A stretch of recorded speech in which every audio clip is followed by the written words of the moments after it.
Hi everyone. So soon we have the solar eclipse. Everybody's been telling me that they want information. Let's try to straighten that out. So about the solar eclipse, what to do, what kind of spells to cast, what happens.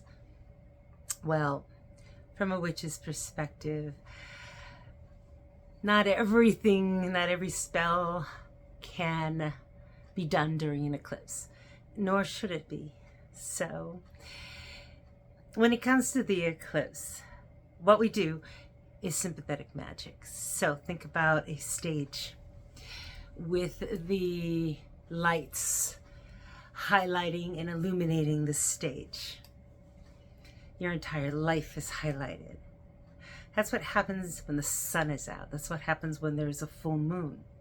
When an eclipse happens, imagine that the curtain comes down. It's hiding something. Maybe there's something in your life that's hidden that you'd like illuminated. Maybe there's something in your life you want hidden. Maybe there's an area of your life you want to shield off. It's up to you to decide. No, not every single thing. It's not a general blessing. It's not a general, I'm going to charge everything. It's not a general, oh, I'm going to just make a wish, good fortune, love, money, happiness, joy. No. You need to be a little bit more specific. So, for the eclipse, you might want to charge some things. Candles? No. People want to do candle magic for everything. I love candle magic. But you can't beat the sun as the biggest candle in the universe. So I'm not going to waste my time charging candles under the eclipse. I would instead put an amulet out, a certain crystal, perhaps some stones, some objects that I want that intense energy to enter. And then carry it with me. Perhaps I want that energy of illumination. Or perhaps you want to use the eclipse's energy to work on an invisibility spell for you if you're in an area that you have the total eclipse. And add a few fern seeds to a pouch with some stones that have been charged under the energy of the full eclipse. Put them in a pouch and then you can work on invisibility spell work. There's a lot of different things you can use the energy of the eclipse for, but not everything. Again, consider the illumination on your life, and then the curtain comes down, and then the curtain is raised.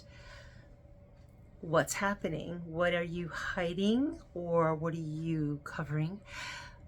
What are you illuminating, or what do you want to be illuminated? Do you think something is being hidden from you? Perhaps you're going to charge some items to become truth seekers for you. That when you do a truth spell, so take some jewelry, perhaps some stones, crystals, some items that you can put around a candle during a truth spell, where you can layer a spell. And a layered spell is simple. You might take a candle in that case, carve it, anoint it, put some herbs around it, put some stones. These are all layers. And keep adding and keep adding and keep adding. And then after the candle's burned, you take some of the items, put them in a pouch, carry them with you. There's a million different things that you can do, different layers. So, keeping this short, like the eclipse, if you don't want to do any spell work, you don't have to. You can just, as one of my great students today said, why can't we just enjoy it? You don't have to do any magic. And he's right. You can just enjoy it.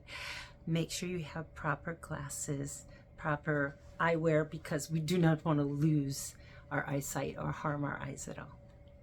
Anyway, I hope you enjoy the eclipse. I hope you have a fabulous experience. And even if you're somewhere in the world where you don't get to experience the eclipse, guess what?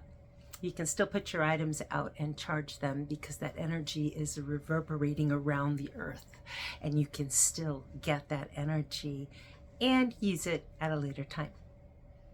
This has been ShadowWwitch, only cool cats and kittens allowed. I hope you have a beautiful eclipse. Thanks.